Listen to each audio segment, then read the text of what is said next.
नरेंद्र मोदी ने master stroke खेला है। नरेंद्र मोदी ने विजिट किया है ब्रिटेन का। आज नरेंद्र मोदी शाम को ब्रिटेन के विजिट पे हैं।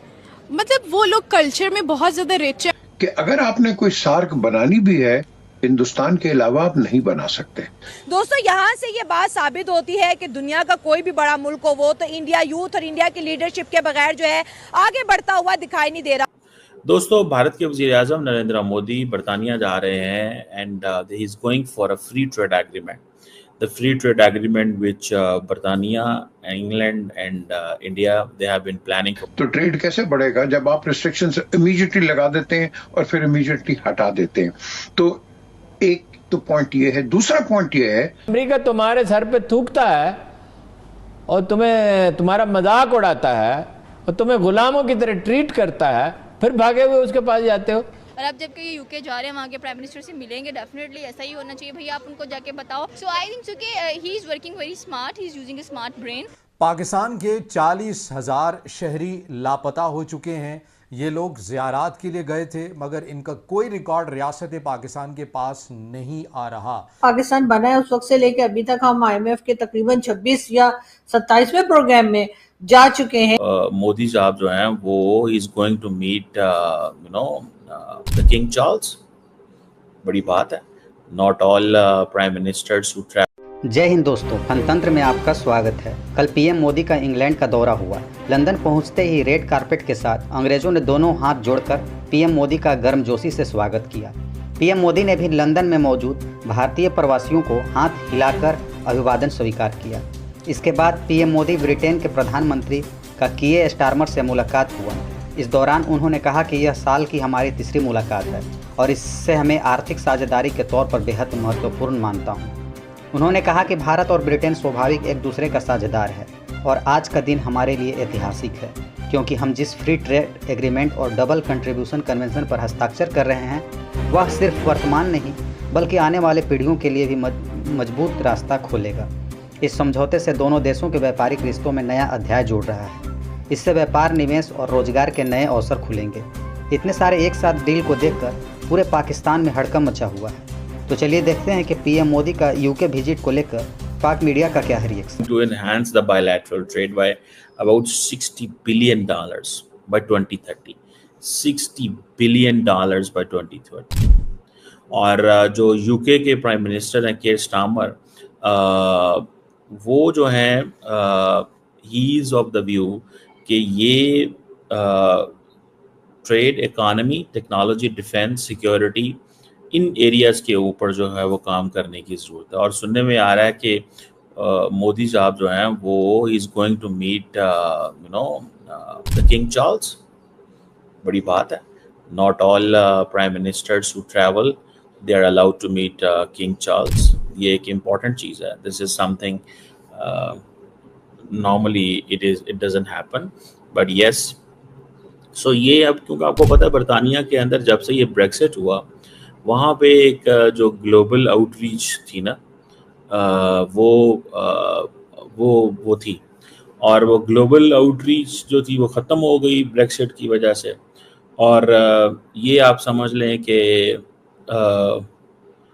ये चीज़ आपको बताती है कि जो कीयर स्टारमर है वो कह रहा है कि ये मेरी पॉलिटिकल लाइफ का या मेरी पॉलिटिक्स के अंदर या मेरी प्राइम मिनिस्टरशिप में ये बहुत बड़ा इवेंट है, because European Union is all set for a free trade agreement with India. They are all set for a free trade agreement with India. So I think that matters a lot.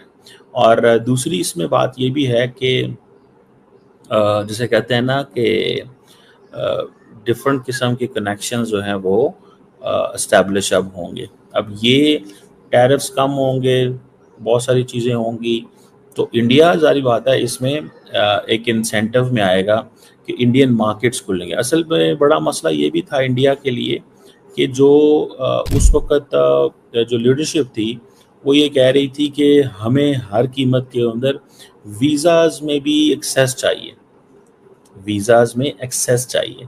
तो मेरा ख्याल है कि वो बरतानवी जो leadership है वो visas लंबे चौड़े देने को तैयार नहीं है, ठीक है, लेकिन वो ज़ाहिर बात है कारोबार करने के लिए बिल्कुल तैयार थी।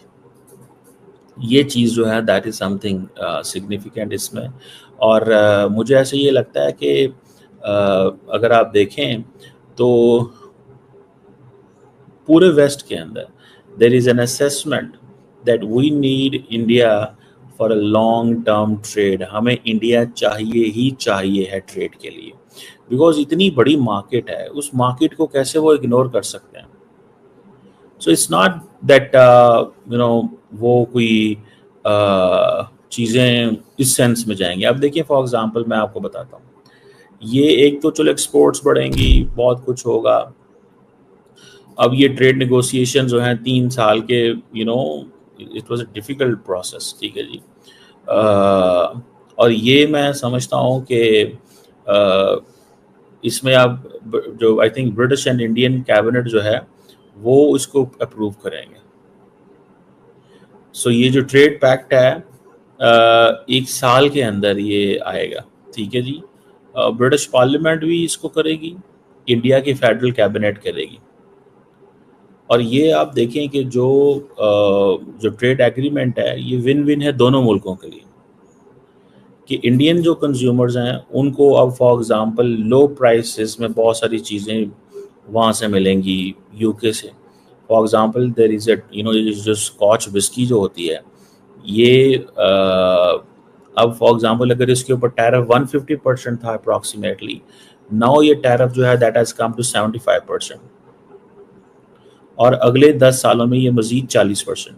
तो ये बहुत बड़ा देखें इंडिया के लिए, आप वो कहेंगे ना वो ब्रिटिश विस्की पियेंगे, बिकॉज उनको इसके ऊपर टैरिफ कम है।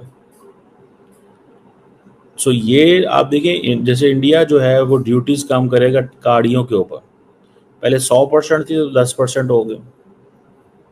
आपको पता है बरतानिया के अंदर गाड़ियाँ कहाँ से आती हैं? जापान से सारी आती हैं। मेरे दोस्त हैं बहुत सारे बरतानिया के अंदर, तो वो मुझे बताते हैं कि हम तो गाड़ी जापान से लेके आते हैं। तो जो इंडियन मैन्युफैक्चरर्स हैं उनको अब यूके के अंदर बहुत सारी एक्सेस मिलेगी, इलेक्ट्रिक गाड़ियाँ, hybrid vehicles and all that. और इंडियन जो गवर्नमेंट है वो ये चाहती थी कि हमें हमारी प्रोडक्शन पे फोकस हो, मैन्युफैक्चरिंग पे फोकस हो।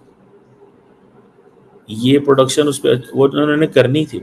इंडिया की गवर्नमेंट ये कह रही है कि 99% जो इंडियन एक्सपोर्ट्स बरतानिया को जाएंगी उनको फ़र्क पड़ेगा, ज़ीरो ड्यूटी हो जाएगी, ज़ीरो ड्यूटी। तो दोनों साइड जो हैं वो फ़ायदा उठा रही हैं। देखें ये पाकिस्तान ये फ्री ट्रेड एग्रीमेंट नहीं कर सकता। हमने चाइना के साथ किया, हम नाकाम हैं। उसकी वजह क्या है? उसकी वजह सिंपल सी है भाई, हम तो कुछ चाइना को बेच ही नहीं सकते। और अगर तुम लोग नए हो तो सब्सक्राइब करो।